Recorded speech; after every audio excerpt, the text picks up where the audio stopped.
हरे भरे पहाड़ों से घिरे एक छोटे से गांव हरितपुर में एक किसान रहता था, रामू काका। गांव में सब उन्हें सम्मान से बुलाते थे, क्योंकि रामू काका मेहनती होने के साथ साथ बहुत ईमानदार भी थे। उनका कच्चा सा घर था। घर के सामने एक बड़ा पीपल का पेड़ था। खेत थोड़े थे, पर रामू काका के थे। खेती चाहे छोटी हो या बड़ी, मेहनत और ईमानदारी से की जाए तो बरकत खुद चलकर आती है। एक सुबह रामू काका हल लेकर खेत की ओर निकले। मौसम खुशगवार था। ओस की बूंदें गेहूं की बालियों पर चमक रही थी।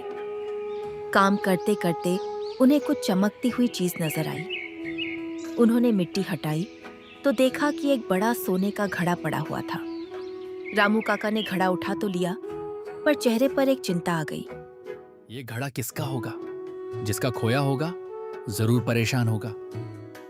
गांव में कुछ लोग कहते कि मिल गया तो किस्मत है, लेकिन रामू काका ने ऐसा कभी नहीं सोचा।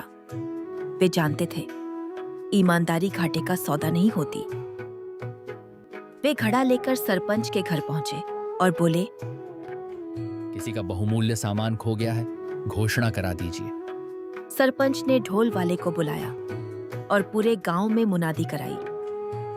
जिसका कोई सोने का घड़ा खोया हो वह पंचायत में आए। गांव में हलचल मच गई। कई लोग आए, पर किसी ने सही निशान नहीं बताया।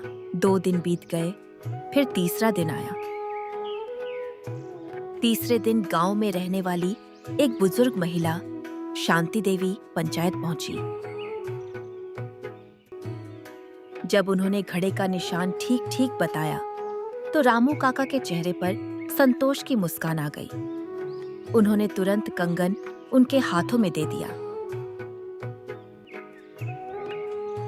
बेटा, तुम बहुत नेक इंसान हो। मैं तुम्हें यह घड़ा उपहार में देना चाहती हूँ। नहीं अम्मा, ये आपका है, मैं कैसे रख लूं? ईमानदारी का इनाम ईमानदारी ही है। शांति देवी प्रभावित हुई। गांव वालों ने भी यह घटना सुनी और सबके मन में रामू काका के लिए सम्मान और बढ़ गया। कुछ दिन बाद गांव में एक सरकारी अफसर निरीक्षण के लिए आया। वह लोगों से बातचीत कर रहा था कि किसी ने रामू काका की ईमानदारी की कहानी सुना दी। अफसर प्रभावित हुआ और बोला, देश को ऐसे लोगों की जरूरत है। सरकार की नई योजना में छोटे किसानों को अच्छे बीज और किसान मशीनें दी जा रही हैं। मैं रामू काका का नाम सबसे पहले दर्ज करता हूँ। इसी योजना से रामू काका को बीज, पानी की मोटर सब मिला। अगले सीजन में उनकी फसल 3 गुना हुई। पहली बार उनके घर में इतनी खुशियां आई थीं। कहानी का संदेश, ईमानदारी छोटी चीज से शुरू होती है। जो सच्चा होता है उसे देर से सही, पर फल जरूर मिलता है।